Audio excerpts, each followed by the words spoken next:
literárias. Boas-vindas a você que nos acompanha neste episódio. Eu sou a Carol Bataguer. Eu sou o Diogo Brunner e a gente recebe aqui hoje o poeta Caio Carmacho. Bem-vindo, Caio. Salve, salve, Diogo. Em Paraty, urubu é fênix. Eu não nasci em Paraty, mas todos os caminhos me levam até lá. É como lutar diariamente contra o destino. Me afasto 10 passos e permaneço no mesmo ponto.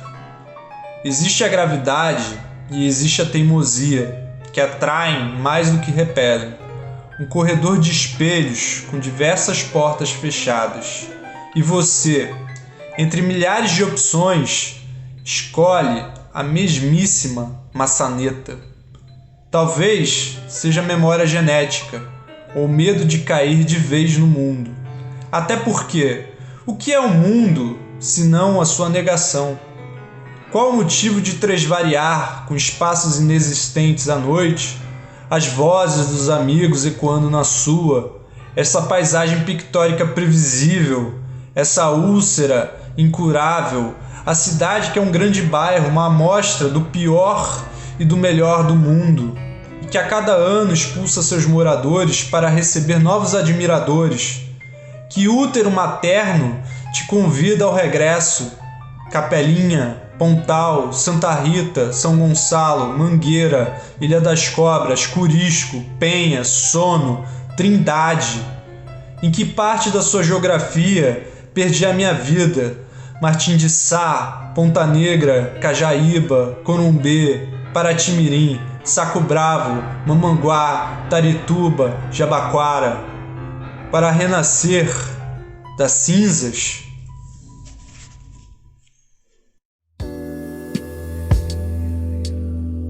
Caio, a gente acabou de ouvir aqui seu poema Em Paraty, Urubu é Fênix. Por que você escolheu esse poema para a gente começar nosso papo aqui? É porque ele é um poema que, dentro das coisas que eu já escrevi sobre Paraty, que traduz minha trajetória mesmo, minha biografia com Paraty, assim, né?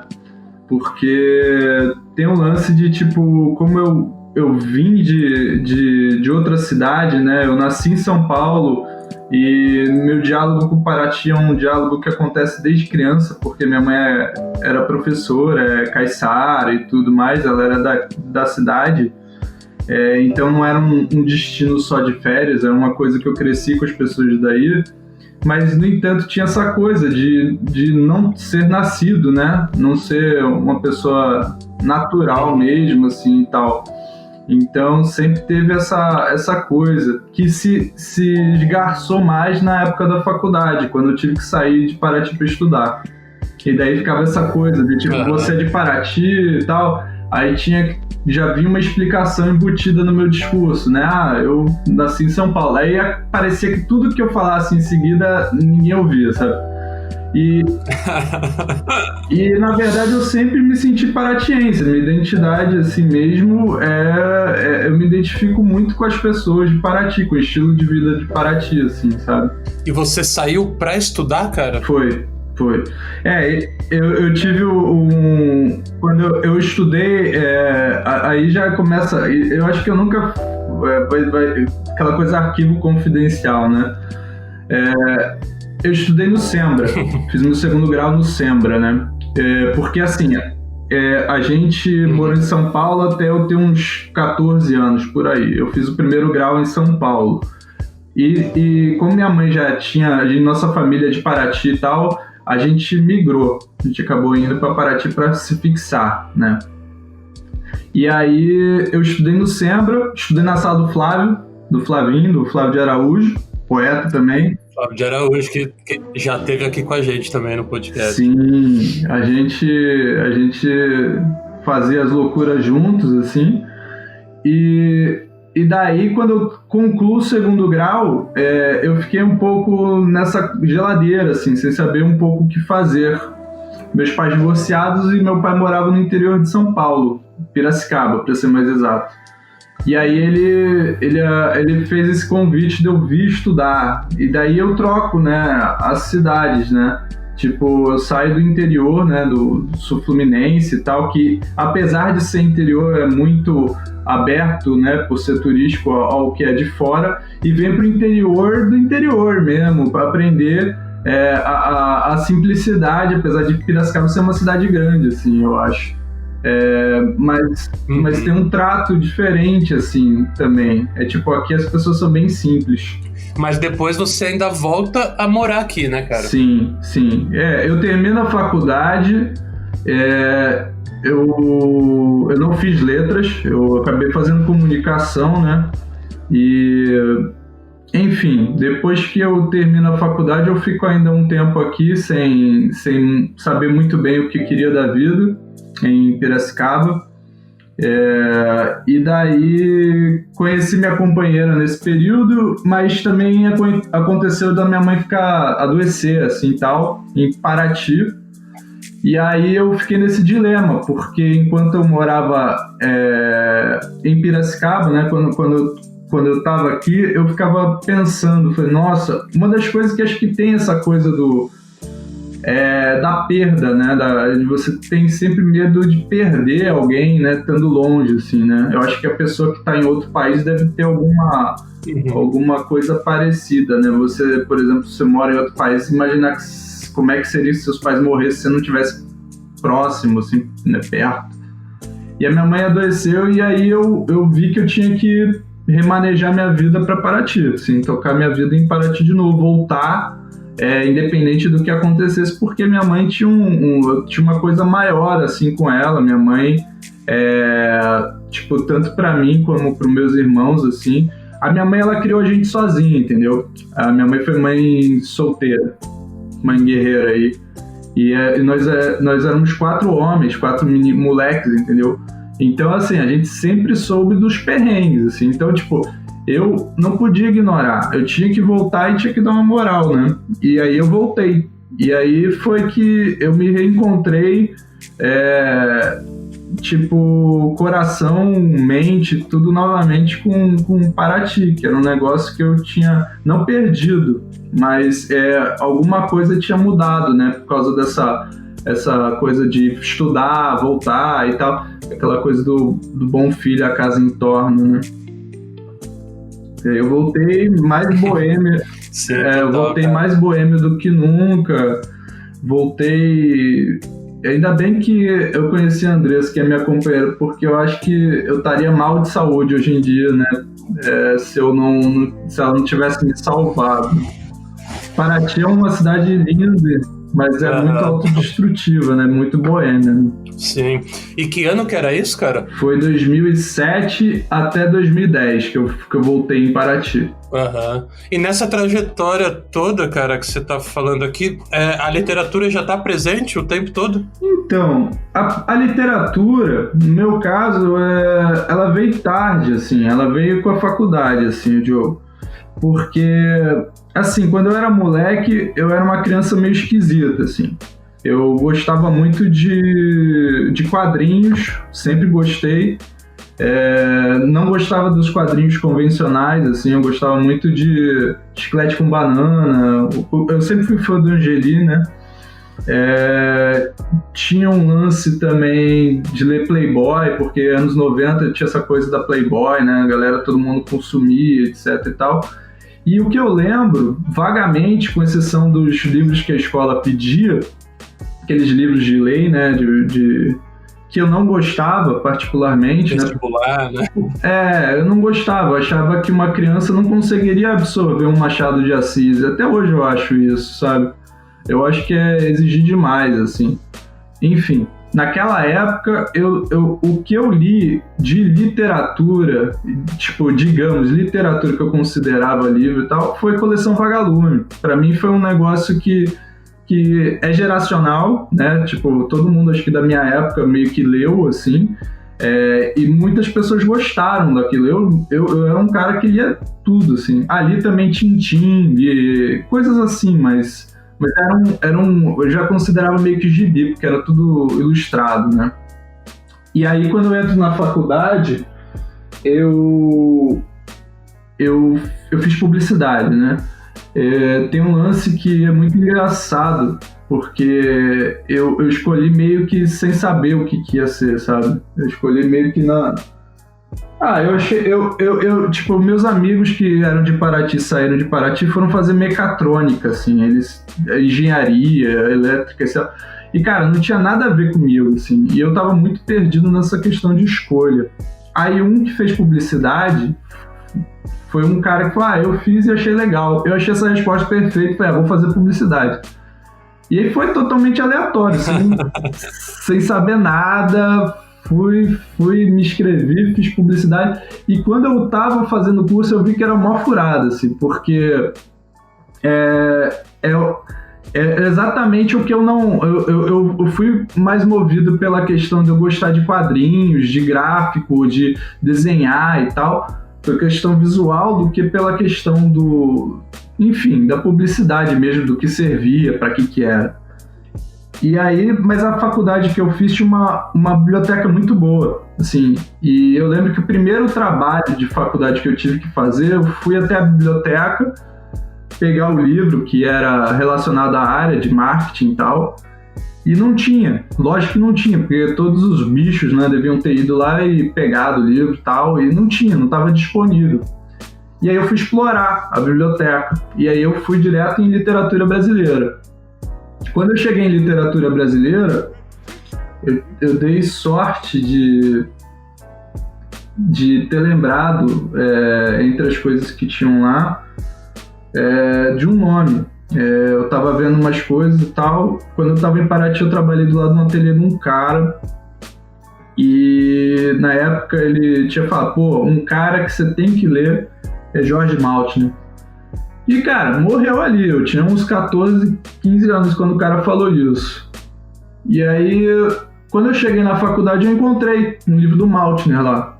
E foi a primeira coisa que eu peguei pra ler, assim, tipo, na faculdade. Foi o Caos com K, né? Escrito com K, que é o segundo livro da trilogia do Caos. E eu nem sabia o que era, cara. E aquilo foi de um impacto tão grande pra mim que mudou a minha percepção mesmo do que dava para fazer com literatura. Como ele escreveu muito novo, e tipo, eu tava lendo em 2001, ou seja, tinha uns 40 anos, aquele livro para mim era ultra contemporâneo ainda, tinha uma coisa anárquica maravilhosa no livro. E aí foi o primeiro choque que eu tive com literatura, e depois com Leminski, que foi que me puxou para poesia, assim. Então, falando... que massa, cara. Foram as duas coisas que me puxaram. Mas aí teve uma questão também que eu tinha amigos na época da faculdade que faziam outros cursos em outras universidades, faziam produção cultural e tal. E eu não sei se era via de regra, mas todos liam muita poesia e escreviam. E daí eles me mandavam, e eu não escrevia, eu só lia. Eu sempre fui bom leitor de poesia, sempre gostei de ler. Mas eu falei, cara, eles são meus amigos, e eles estão escrevendo essas coisas que são muito maneiras e tal. Tem até vou citar um nome porque é um poeta, é o Cello Mello, que é de Niterói. Ele é um cara que também depois publicou livro e tal. Teve o Ricardo Ramos, Ricardo Kleiderman e o Walter Borges, Morinha também. Enfim, a galera escrevia poesia, Olímpio Rocha também, e tipo, me mandava. E eu li, eu falei, cara, eu preciso escrever poesia por causa desses caras. E daí a gente começou a trocar, né? E aí eu comecei a me empolgar com aquilo e comecei a ler muita coisa, né? Então li Os Marginais, né? Ana Cristina César, Chacal... enfim, li todos eles, e coincidiu que os anos 2000, eu acho, tinha essa coisa do blog, né? Era um negócio muito forte, essa coisa do blog. Era uma moda, né? É como as redes sociais são. E daí eu comecei... Sim, foi a primeira chance das pessoas publicarem mesmo, né, cara? Para outras poderem ler, né, de forma fácil e gratuita e tal. Sim, e aí eu comecei a acompanhar muita gente que escrevia em blog, muitos poetas, né? E era isso, era um negócio como se fosse uma comunidadezinha, né? Tipo, eles postavam às vezes alguém que eu não conhecia e tipo essa coisa do hiperlink, né? E abrir o mapa para mais alguém que você queria conhecer, tipo de poemas e tal. E eu também comecei a meio que escrever também, postar e tal, mas sem um compromisso formal com aquilo, né? Era uma forma só de conversa, né? De diálogo. Nossas conversas ensaiam despedidas, lâmpadas que oscilam pouco antes de queimar. Como no poema da Bruna que diz: chego de costas para você achar que eu estou indo embora. Toda essa água correndo e tanta possibilidade de sangrar. Digo qualquer coisa e essa coisa fica suspensa, mais leve que o ar, mais pesada que a realidade. Você sabe que isso aqui vai morrer com a gente. Por isso, o amor é o único Deus possível. Concreto mesmo, só o vazio, preenchendo tudo aquilo que não foi dito. Maneiro, cara. E como, daí, tipo, desse momento, como é que surge, e aí eu quero que você explique o que é também, pra quem tá ouvindo, como é que surge a picareta cultural nessa história, né? Que eu imagino que ela não tá tão distante desse momento que você tá narrando. Não. Então, a picareta, ela é uma consequência, na verdade, de uma coisa que a gente... que eu e alguns amigos a gente via na Flip, assim. Tipo, o que acontece? A Flip começou, acho que em 2002, eu acho. E eu não consegui participar da primeira, mas a partir da segunda, sim. Daí participei de todas as outras edições, da segunda em diante. E em 2005, eu com o Flávio, ele já estava meio que interessado, a gente participou de um concurso de poesia dentro da Off Flip, em 2005, que foi lá no Teatro Espaço. Foi um concurso que o Marcos Ribas organizou e tal. Acho que alguém até citou, acho que foi o vídeo, citou no podcast que eu cheguei a ouvir, que tinha a Cláudia Roquette Pinto como jogadora, tava o Chacal também, enfim. Ah, pode crer. Eu participei por insistência do Flávio. Ele falou, cara, vamos participar e tal. O Flávio sempre foi entusiasta, querendo que eu me envolvesse mais com a cena literária, né? E eu sempre fui um pouco, não é desapegado, mas eu sempre fui meio esquisito, assim. Eu sempre fui um cara que queria participar, mas não queria compromisso. Enfim. E daí, tipo, a gente participou e aí ficou meio que claro que a gente estava ocupando um espaço que seria de Paraty dentro daquela programação da Flip, né? Tanto para mim como para o Flávio, que a gente tinha que estar mais presente, assim, se envolver mais, né? E daí eu já tinha essa pseudo-militância de conhecer alguns autores contemporâneos, de peneirar, enfim, isso no sentido de, tipo, para blog, assim, postar coisas novas e tal. Eu tinha uma coisa na minha cabeça que eu sempre tentava ler gente nova e levar para as pessoas, compartilhar com as pessoas. E aí já tive podcast que era só lendo poema dos outros, enfim. Eu tinha um lance que era, tipo, de interesse de apresentar poetas novos para as pessoas, assim, eu acho. E aí eu conhecia muita gente, assim, por conta disso. E daí eu tenho um lance que eu tava falando da Flip. Bom, voltando à Flip. A Flip, no início, nos primeiros anos, ela tinha uma atração no sábado, à noite, que era como se fosse um oba-oba, assim, um show, uma coisa assim e tal. E que não tinha muito a ver com o contexto literário, mas ele acontecia e reunia todo mundo, era uma coisa agregadora, assim, sabe? Tava tanto o cara que é ambulante, como o paratiense que tava ralando na Flip, mas podia curtir um showzinho à noite. Enfim, era um negócio descontraidaço, assim. E aí, eu acho que por causa de corte de custo e tal, eles acabaram com essa programação noturna do sábado, assim, acabaram, assim, tipo, foi tipo 2, 3 anos e depois tiraram, não tinha mais. Tipo, 10 horas da noite acabavam as mesas, né?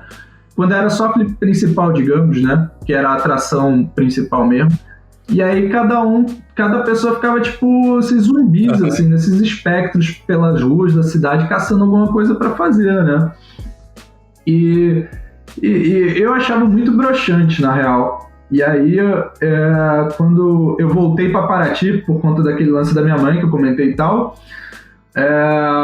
eu comecei tipo assim, voltei para Paraty, mas sem planos de realizar nada em literatura. E aí eu comecei a trabalhar como garçom de um lugar, de um restaurante e tal. Eu deixei de ser publicitário, me tornei garçom, que foi uma escolha incrível. E aí eu comecei a ler muito de novo e tinha tempo para isso, né? Porque a Paraty na baixa temporada também era... Agora, teve uma época que tinha muitos festivais, mas na época que eu morava aí era mais ou menos. Ainda não tava... O Bourbon ainda não tinha rolado, não existia e tal. E só tinha a Flip, que era forte, e acho que Paraty em Foco, que dava uma galerinha. Mas era assim, era uma programação assim... E, tipo, só fim de ano e meio do ano, férias escolares, né? Então, eu tinha muito tempo para ler, porque o movimento não era tão intenso, tal como é agora, né? Não tinha Paraty-Cunha, nada. Então, eu comecei a ler e tal, e aí eu tive uma ideia de tipo, em 2008, no início de 2008, eu falei, cara, acho que eu vou tentar fazer uma atração que seja no sábado à noite, né? Nessa lacuna que tem na Flip, no sábado à noite, né? Que seja uma coisa bem festiva, assim, bem de poesia e tal, e que eu consiga juntar a galera de Paraty com autores contemporâneos que já são mais conhecidos, que são de fora, etc e tal. Enfim, tive uma ideia, né? E aí, o que eu fiz? Eu como vim do blog, eu criei um blog para divulgar esse projeto, entendeu? Porque eu não sabia o que fazer, eu divulguei esse projeto para ver se alguém comprava, patrocinava, enfim. Eu joguei na internet, assim, assim, achando que ninguém ia ler. E aí, uma jornalista, que eu não vou lembrar quem entrou em contato comigo, ela era do Jornal do Brasil, né? E começou a perguntar, né, o que era o projeto, etc e tal.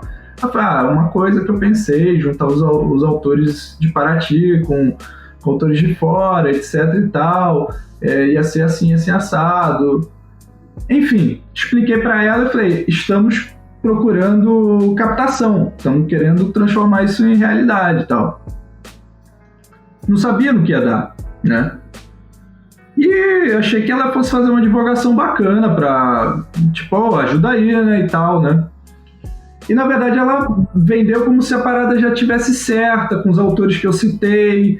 E, tipo, ela falou que o Maltner ia participar, que o Chacal ia participar. E aí, foi uma fake news que me comprometeu, porque assim, eu não tinha nada, eu não tinha dinheiro, entendeu? Eu tava tentando... Nada concreto ainda, né? Não tinha nada. E aí ela foi e vendeu a parada. Ela falou, cara, vai ser num sobrado no centro histórico. Cara, não tinha nada, absolutamente nada. E eu vi que eu fiz uma burrada, assim, ter falado com ela, e aí eu falei, cara, agora eu preciso correr atrás do prejuízo. Mas aí tem essa coisa, né, de empurrar a pessoa, né? Eu acho que nada é por acaso. O fato dela ter feito isso me empurrou um pouco, né?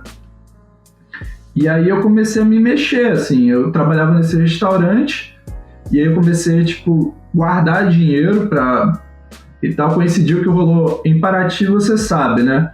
Rola muito essas filmagens de filme ou novela, etc e tal, né? E a galera, eles ficam meio que fazendo uma seleção, assim, para ser figurante, etc e tal. E coincidiu que eu também participei, então eu tava conciliando, acho que durante uns meses, assim, 3 meses, 4 meses, tipo, 2 empregos, assim, tipo, como garçom e como figurante, juntando dinheiro. Você lembra que estava sendo gravado, cara? O filme que você está perguntando? Cara, eu acho que é um filme que chama O Inventor de Sonhos. Era um filme de época que rolou, inclusive, as gravações eram todas aí no Largo de Santa Rita. Eram todas aí, assim, pegava muito ali o fórum e tal. E era um filme global, assim, tinha muita gente da Globo, etc, né? Eu até esqueci o nome do diretor, mas ele é um famoso também da Globo. Enfim. E nunca vi esse filme. Só participei, nem sei se existe e tal. Participei, peguei o dinheiro e esse dinheiro foi usado para picareta. Assim. E aí vem a segunda parte, assim. Eu não tinha um lugar para realizar o evento. Né? Eu tinha, consegui levantar um dinheiro, fiz umas camisetinhas, convidei os autores contemporâneos do Brasil todo e o Flávio, a galera que era de Paraty, comecei a orquestrar a parada toda, assim, só não tinha um lugar, né? E fiquei nessa função de arrumar um lugar e não consegui, assim.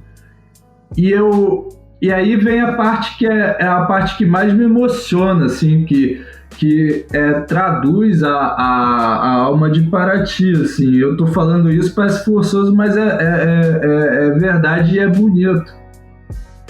Ali no Centro Histórico, o último pé sujo que tinha lá e que fechou chamava Toronto, né? Ficava ali na Samuel Costa e tal. Era o último bar, boteco mesmo, assim, do Centro Histórico, assim. E desse raiz, eu comecei a beber no Toronto, assim, de criança, assim. Eu tenho o maior orgulho disso, assim, que, a boemia tá ali desde sempre, assim. E aí, eu era amigo do dono, que era o alemão, e da filha dele, da Kelly e tal. E eu, numa dessas, desabafo, assim, bebendo em balcão de bar, eu comentei, cara, não tem onde fazer esse evento. Aí eles falaram, faz aqui, né? Aí eu falei, sério? Eu falei, sério? Só que o bar era pequeno, não tinha espaço. E aí eu puxei da porta do bar pra rua, né? Improvisamos, montamos lá e tal. Foi na rua a parada, na verdade, né? A primeira picareta. Amadora total, assim. E é assim que é legal também, porque é muito amor, né, envolvido ali, muito, muito suor, né? Muitas lágrimas, né? E aí a gente fez na rua e porrou, assim, deu coisa de... Eu nem sei, porque eu falar é meio que a minha versão, né? Mas fechou a rua, era coisa de mais de... que eu lembro, assim, era uma coisa entre 200 ou 400 pessoas, porque eu não conseguia ver um mar de gente, assim, numa rua, assim, que ocupou uma rua. E aí eu falei, cara... Isso era 2008, né, cara? 2008. E aí eu falei, cara, eu vou preso. Eu tenho certeza que eu vou preso. E aí eu não fui preso. Aí a polícia apareceu e não me prendeu. Aí eu falei, caramba, eu não fui preso. Eu fiquei muito feliz que eu não fui preso. E foi intenso, assim, foi uma intensidade só. O que podia acontecer aquele dia aconteceu. Choveu, parou de chover, tinha músico, tinha poeta, o Chacal participou, paguei pro Chacal um cantinho pro Chacal viu, que o Chacal veio e caiu e fez a participação de graça. Enfim, cara, foi um negócio que tinha que ser do jeito que foi. Foi um negócio intenso. E aí terminou, eu não sabia se ia ter uma... Porque é uma puta história, né, cara? É porque é aí que tá o negócio, sabe? Você percebe, você vê o negócio desdobrando, sabe? Aquela coisa de eu juntando dinheiro que nem garçom, aí você vai... Enfim, e um monte de gente ajudando, gente que deu cachaça, né? No caso do Dudu da cachaça... Teve a Galeria do Engenho que deu refeição pros poetas na faixa. Então, enfim, cara, foi um negócio... Eu virei um agitador cultural ali. Uma coisa que eu ainda não era, entendeu? Sim. Essa coisa de articular as parcerias, pensar, aqui vai ter um banner, vamos fazer uma camiseta, enfim. E dali em diante ela continua todos os anos, cara. Mas tem teve um parênteses, na verdade, né? Em 2009 não aconteceu em Paraty, Porque eu fiz o primeiro ano, no segundo ano não se falou nada a respeito. Nada. E eu tive um amigo que me ajudou desde o primeiro ano, que é o Valterley Borges, né, o Val, que me ajuda até hoje, né, tá aí, é o que me ajuda com a picareta nas produções. E ele é de Paraty também, o Val, ele virou produtor cultural, mas ele me ajuda nesse sentido. E aí, em 2009 não rolou um interesse, né, a Off Flip não tinha grana, a Flip principal não tem os seus próprios interesses, a sua própria programação na época, então não tinha um espaço para um evento desse naipe, né? E aí eu não fiz. E daí eu não tinha de onde tirar. Tirando o fôlego anterior, do ano anterior, eu não tinha de onde tirar dinheiro. Só que aí rolou o Val, ele colocou o nosso projeto, né, num edital, né, e aí ele foi contemplado, né, só não deu tempo de ser, tipo, de fazer em Paraty, né, e daí a gente tinha grana para fazer a picareta em 2009, mas já tinha passado a Flip, né, aí fizemos no Rio, foi a única edição que foi no Rio de Janeiro, assim, a gente fez lá no CTO, lá no Centro do Teatro do Oprimido, lá na Lapa, né? E aí eu fiz questão de levar uma comitiva de Paraty para lá, assim. A gente alugou umas vans e levamos uma galera de Paraty, poetas, uma galera enorme, assim, pro Rio de Janeiro. Falei, a picareta vai ter que rolar, e se rolar vai ter que ter gente de Paraty, vai ter que ter cachaça. Enfim, que era isso, né? Poesia, música, cachaça, né? Sempre foi independente do lugar. Cara, então, em 2009, então não teve, mas depois ela seguiu regularmente? Em 2009 não teve em Paraty, mas aí, tipo, a partir de 2010, ela é incorporada à programação mesmo da Off Flip. Antes a Off dava mais, tipo, em 2008 ela meio que ajudou a divulgar. Mas aí em 2010 ela passa a ser parte da programação de eventos da Off Flip. E daí ela teve todos os anos seguintes, inclusive em 2018, né, teve pelo Sesc aí de Paraty. Em 2017 também foi bem importante, porque quando completou 10 anos, né, antes dessa do Sesc, a gente também... Eu estava pensando em encerrar o ciclo de 10 anos, né? Tipo, em 2017, né, na 10ª edição, porque eu achei que o formato da picareta em si já tinha dado, assim, não tinha um porquê continuar. Mas aí eu falei, cara, eu preciso fechar essa história de um jeito muito maneiro, assim. Aí eu fiz o financiamento coletivo, né? E deu certo, foi incrível e enfim, assim, a picareta é um projeto que eu não considero meu, assim, sabe? É mais um negócio que é dos outros, assim. Eu acho que foi só um caminho que eu abri para as outras pessoas estarem, sabe? Um espaço, assim, meio que para elas estarem inseridas na Flip, sabe? Não é muito, tipo, é mais uma forma de... Enfim, é isso. Abrir espaço para algumas pessoas aparecerem, assim, né? Falarem e tal, dar voz a algumas pessoas. Não é um pedantismo, era uma necessidade mesmo, né? De inserir essas pessoas no contexto da festa. E é muito massa o tanto de poetas, realmente, 2018 ali, que junta numa única ação, né, cara? É um negócio realmente muito massa, assim. E que, de alguma forma, pensando que ela começa em 2008, é claro que tem saraus muito mais antigos, mas, pô, é uma das precursoras aí também precursora de toda uma programação das casas paralelas que rola depois, né? Eu acho que ela tem uma história marcada aí, né, em Paraty, não só em Paraty, na história da Flip, mas como um sarau, de fato, longevo. Então, né? Aí eu acho que a picareta em si, ela tem uma autonomia, sabe? Ela, tipo, já é uma coisa que eu acho que pelo fato de eu não ser uma pessoa muito organizada, etc e tal, porque realmente tem muitos saraus, tipo, pega o CEP 20.000, que tem 30 anos de evento todo mês e tal. A picareta não, a picareta é anual, né? Então, possibilitou fazer muitas edições, né? Se fosse mensal, eu acho que eu não aguentaria, não. Eu acho que ela por si só, pelo fato de eu não ser uma pessoa que tem esse quê, tipo, de organizador, eu sou um cara muito... eu articulo, mas eu não me intrometo muito, sabe? Eu deixo rolar o sarau e tal. Então, eu quero mais que as pessoas participem, né?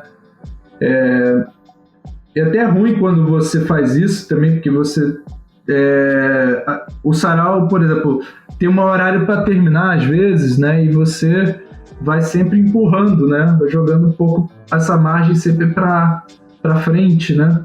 E aí acaba que às vezes fica infinito, né? E aí sempre, às vezes, tem alguém que se decepciona porque queria ter falado, mas não falou e tal.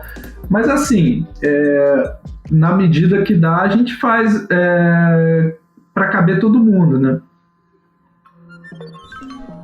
Sua mensagem não foi respondida com sucesso, porque estava limpando a bunda da minha filha, porque carbonizei o arroz e entupi o ralo da pia, porque baixaram um decreto novo enquanto via as novidades do Pornhub, porque a louça tem vida própria e não se lava sozinha, porque o trabalho se tornou uma entidade que só devolve meu corpo após as 18 horas.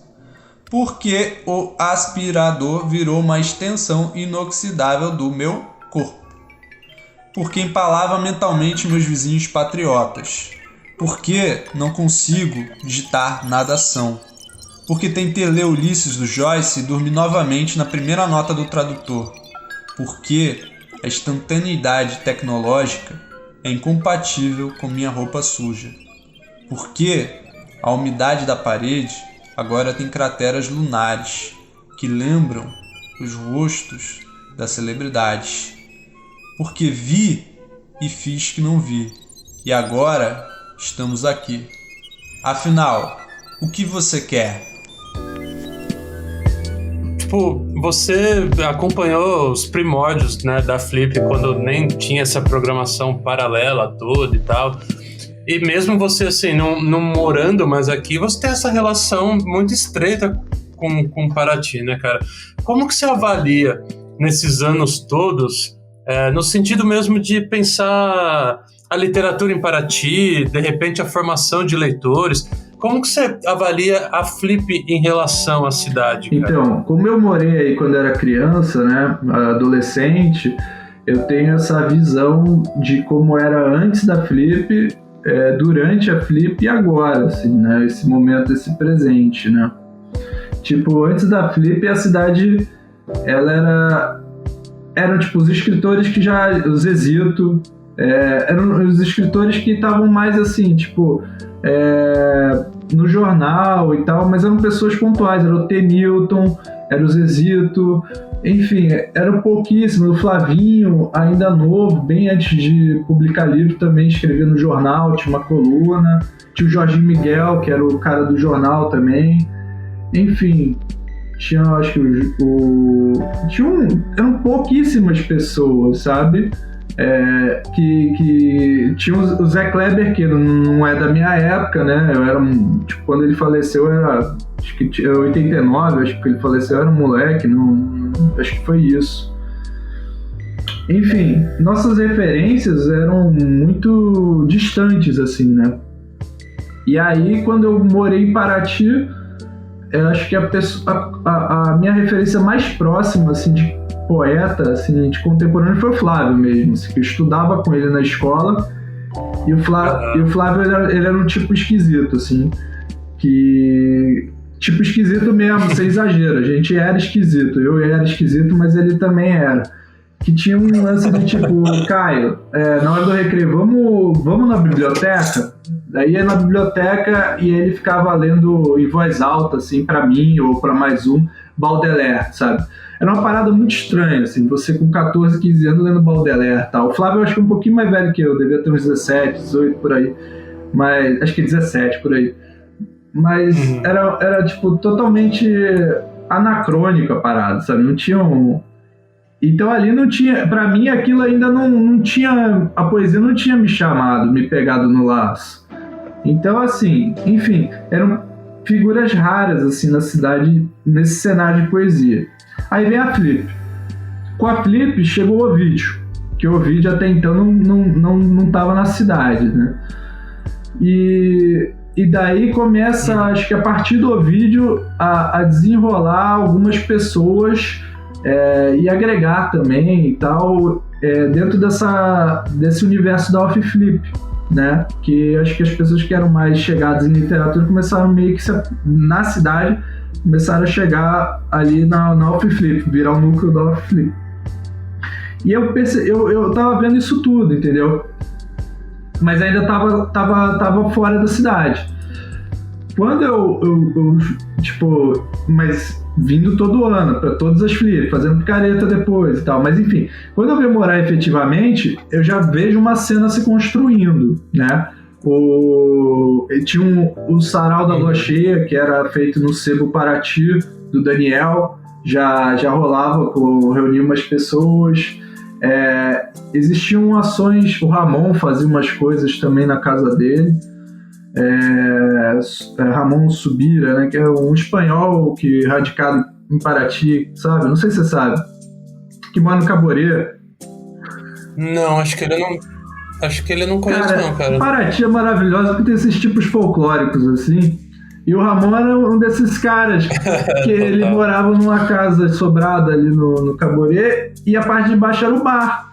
E aí, tipo, uma galera que era, tipo, digamos assim, professores, músicos e tal, frequentavam ali também e tal. Enfim, rolava umas coisas lá na casa dele, lá, uns oba-oba, uns saraus também e tal. Enfim, a cidade já foi meio que criando essa carinha cultural, assim. Teve um momento que eu não estava morando mais na cidade, que eu via que tinha muita gente artista, assim, morando na cidade. Tipo, artista que eu falo, não artista plástico, que teve uma época que era só artista plástico. Mas era artista, tipo, de vídeo, artista, tipo, sei lá, de várias vertentes, assim. E foi, acho que meio que veio junto com a chegada do Sesc. Também o Sesc, quando chega em Paraty, parece que chega junto com esse comboio, essa galera toda e tal, que foi se fixando na cidade e criando uma cena cultural nova, assim. Até de arte urbana, que eu lembro que não tinha tanto picho na cidade e tal, de tipo, picho artístico, assim, né? Pichação, arte urbana e tal, não tinha muito na cidade, né? E foi pintando frases, né? Esses lambi-lambi e tal. Foi mudando a cara de Paraty. Hoje a Paraty que existe, né, que é a Paraty que eu vou pra Flip, é outra Paraty, né, de 2010 para agora, assim, 10 anos mudou muito, assim, né. A chegada da Flip impactou na cidade, a Flip em si mudou o seu formato, né, ela descentralizou, eu acho que a importância que aquela coisa da tenda do telão, tenda dos autores tinha, acabou se diluindo pelas programações paralelas, assim, ela acaba sendo, a Flip acaba sendo o motivo pelo qual as pessoas vão, né, mas não vão só pela Flip, assim, pelo que é a festa em si, né, elas vão sabendo que vão encontrar um monte de coisa na rua, né, ou nas casas, no sobrado e tal, é um convite a esse flanar, né. A programação paralela tomou essa importância que quase deixou a programação oficial num segundo plano até nos últimos anos, né, cara? Que é gigante, né? Sim. Não, e eu acho que isso daí eu tinha percebido há muitos anos, assim, que eu achava que a coisa tinha que se descentralizar e para se tornar interessante para todo mundo, sabe? Porque senão ia virar um negócio elitizado e tipo, não ia não ia ser o que é hoje, assim, sabe? Eu acho que a Flip ela ainda é muito mais interessante, posso estar falando uma besteira tremenda, assim, do que uma Bienal do livro, entendeu? Eu acho que é muito mais vivo, assim, o que você vê e tal, pela diversidade, não só por ter só literatura e tal. Tem música, tem... Enfim, aquela loucura toda que é a Flip, né? E... Sim, a coisa das ruas todas muito cheias, né, cara? Tipo, é um lugar realmente de encontro, né? Tipo um negócio... Enfim, eu acho bom, assim, que exista ainda. Enfim, espero que continue por muitos anos, assim. Esse ano vai ser online, né? Quando morre um paratiense. Quando morre um paratiense, a cidade fica mais triste, sem graça, sem história. O mundo se encolhe e torna-se careta. A paisagem resiste exuberante, mas incompleta, como se por um breve momento levássemos uma rasteira da vida, como se do nada perdêssemos o contato com alguém da família. Uma parte de nós vai, a outra em silêncio fica, olhando o horizonte de cima, do Morro do Jabaquara, o espetáculo da indescritível Bahia.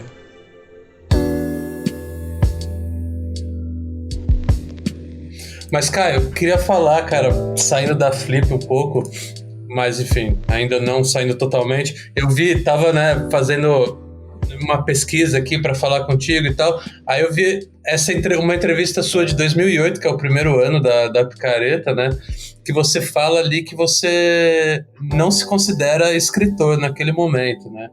Hoje isso mudou, cara? Você publicou, né, seu primeiro livro em 2013, o Livre-me. Você pode falar um pouco dele já também, mas você se considera um escritor hoje? Eu acho que sim. Eu acho que eu tomei coragem, assim. Naquela época eu achava que tinha essa coisa do... O peso, né? Você se considerar um escritor é um peso, né? Você se chancelar. Eu acho que também é uma opção, mas também é uma responsa, assim, né? E é engraçado porque quando eu publiquei o meu livro, era um acerto de contas, assim, comigo mesmo, assim. Porque eu já escrevia há alguns anos, né? Já tinha um volume legal de poemas, mas não tinha publicado, né? Não tive essa coragem e tal, né? E eu tinha para mim que para o primeiro livro sair, tinha que alguma editora se interessar em publicá-lo. E seria como se fosse um valor que alguém tá vendo em cima do aquilo que eu produzi, entendeu? Enfim, o primeiro livro, ele é uma coisa... Hoje em dia eu tenho um distanciamento crítico dele, assim, né? Tem muita coisa dele que eu gosto, tem muita coisa dele que eu já deixei de gostar e voltei a gostar. Enfim, passei por vários processos, né? Com ele. E hoje em dia, por exemplo, eu não tenho coragem de publicar um novo livro, entendeu? É engraçado isso. Não é coragem. Eu ia te perguntar sobre um possível segundo. Mas é porque, assim, o primeiro livro tinha uma coisa, e aí eu falo sem pudor nenhum, assim, tinha uma coisa que, tipo, muitas pessoas que acompanhavam, que eu lia e tal, já estavam no terceiro livro, já tinham publicado 2 livros e tal. Eu falei, caramba, não tive coragem de publicar o primeiro. E eu ficava nisso. Não é inveja, mas é tipo, falar, cara, será que um dia eu vou publicar? Será que... Enfim. E não tomava esse sabe, não assumia essa coisa. E aí quando eu assumi, eu vi que também tinha uma coisa que passa pela questão do ego, da vaidade, do que você tipo, eu sempre quis publicar um livro, sempre quis inconscientemente, né? Não tinha coragem, mas, tipo, dentro de mim, gostaria. Quando eu publico, isso é incrível, porque, tipo, me abriu várias portas, conheci muitas pessoas, inclusive você, né? Foi, acho que uma forma da gente se dialogar e tal. Enfim, muita gente que eu não conhecia me levou para alguns lugares para divulgar, para falar um pouco e tal. Mas passou esse afã, eu entrei numa outra pilha, porque virei pai, etc. Até a publicação do livro eu não era o pai, né? Nem do livro, nem da minha filha. Aí quando eu viro pai oficialmente, a minha vida muda um pouco a chave, porque eu deixo de ter uma vida boêmia, de ficar mais, tipo, uma vida mais de experiências, assim, de beber, de fazer coisas, enfim, e começo a ter uma vida mais caseira, né? Uma vida mais doméstica e tal. E aí eu percebi que a minha poesia foi para esse lado também. Não que seja ruim, é uma poesia que fala de coisas que são mais, nesse momento, que falam coisas mais que estão à minha volta, né? E mesmo assim, essa coisa que eu não... enfim, que eu preciso pensar mesmo se vale a pena jogar isso pra frente, entendeu? Tudo igual. Cansado demais para escrever poesia, que pra mim é a vida pulsando dentro da vida. O oposto do que sinto agora. Inação, ar parado, falta de vitamina D. A alvura da página, qual luz matinal, atravessando a janela, revelando a poeira para se instalar geométrica no chão da sala. Pra que tanta luz, meu Deus? Pergunta meu coração vampiro, enquanto assassina Drummond e canta Fito. Quem dijo que todo está perdido, yo vengo a oferecer mi corazón. Estamos aqui, o poema, cultivando florestas de pelos pubianos, em vez de planos. Permanecemos estendidos sobre o mesmo colchão e com o mesmo conflito de dar aos vivos aquilo que nem temos. Você produz bastante, porque eu vejo que você sempre tá postando coisa inédita, né, nas redes sociais e tal. E aí uma pira que eu tenho, assim, que eu fico pensando, cara, você tem esse primeiro livro, não sabia se você estava a fim de lançar um segundo, mas você tem esse receio de jogar nas redes sociais e tá perdendo o ineditismo disso? Você pensa sobre isso, cara? Então, na verdade, Diogo, eu não levo as redes sociais a sério. Começa por aí, entendeu? A rede social é um negócio bacana e divertido, assim, né? E o livro não. O livro é um recorte da sua produção, né? Eu acho que o fato de eu não encarar a rede social como um livro, como uma coisa que vai ficar tipo registrado assim para fins históricos, etc e tal. Rede social, tipo, qualquer coisa você deleta de um dia para o outro, né? É um negócio bem doido, né? Sim, então sim. eu acabo era a mesma relação que eu tinha com o blog, entendeu? Era uma parada que eu jogava as coisas no blog, quem leu, quem não leu, enfim. Mas assim, agora que a gente está nesse período de isolamento, né? Eu fiquei totalmente isolado, assim, até pouco tempo, assim, passei por todos os digamos assim, estágios do isolamento, né? No início eu tava meio, digamos assim, otimista, né? Aí criei maneira de dizer, criei uma página para colocar videopoemas, assim, né? Para descontrair a quarentena e tal, a quarentena que tá aí até hoje, né? E aí abandonei, assim, sabe? Falei, cara, não tô com psicológico mais. Aí abandonei, aí voltei, aí abandonei. Mesma coisa, assim. Só que uma coisa que da minha produção, assim, eu comecei a escrever mais na pandemia. Eu não tava escrevendo com tanta frequência, entendeu? Eu tava paradaço, tava no hiato e tal, faz um poema a cada, sei lá, 6 meses, a cada 3, 4 meses e tal. E na pandemia, cara, eu me vi obrigado a voltar a ler, né? A ficar parado muito tempo na frente do computador em função de trabalho, né? Isso impactou na minha produção. Uhum. Tipo, e quando eu não estava no computador, estava lendo, enfim, PDFs no celular, ou lendo livro e tal. Enfim, esse tempo de retomada, digamos assim, do tempo mesmo, porque como eu sou pai, eu acabo tava sempre dividido entre dar uma moral para minha filha, fazer as coisas de casa e trabalho, me fez escrever mais. Me fez escrever mais do que quando não estava no isolamento. Isso, o escrever mais na pandemia é mais mesmo por essa relação diferente que a gente teve que criar com o tempo, né? Ou porque a pandemia por algum motivo te fez criar mais, assim? Eu acho que as duas coisas, assim. O meu tempo antes não estava rendendo, assim. Meu tempo era muito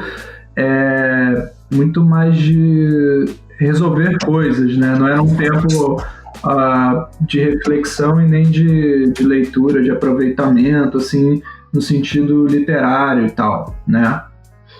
E tem essa questão que muita coisa que eu produzi foi em função da pandemia mesmo, das observações e tal.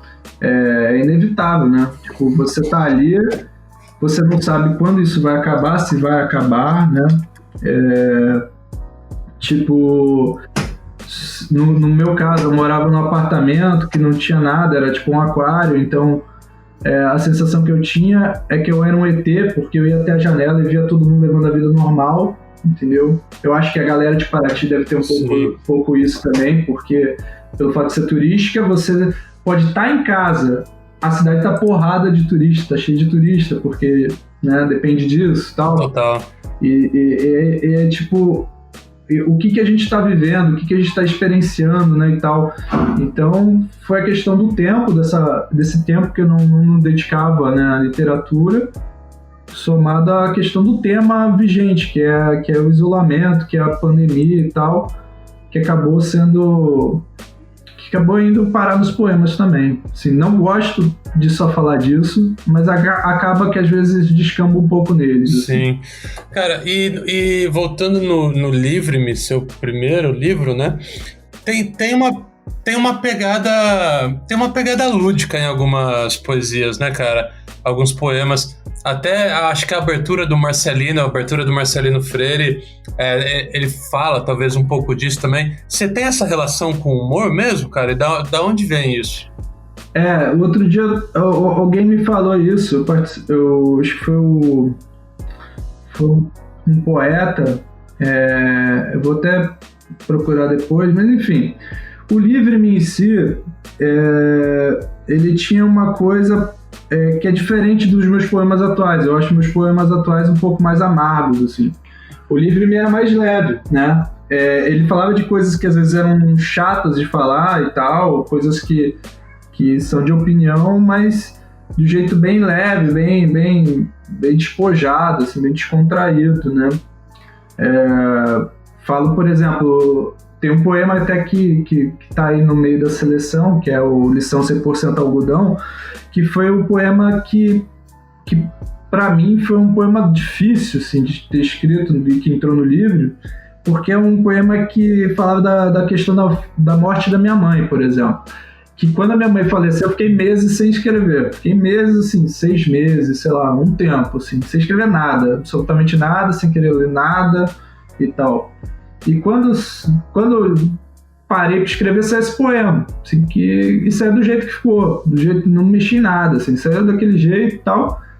E foi um poema ruim de escrever, assim.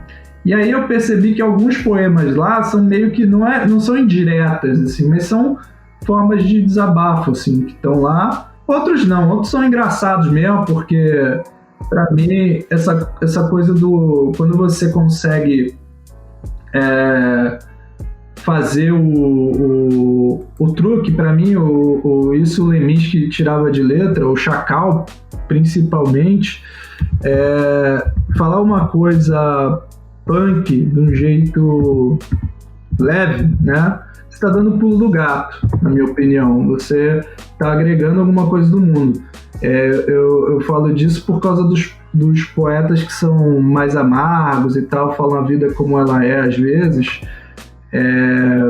Não me agrada muito isso.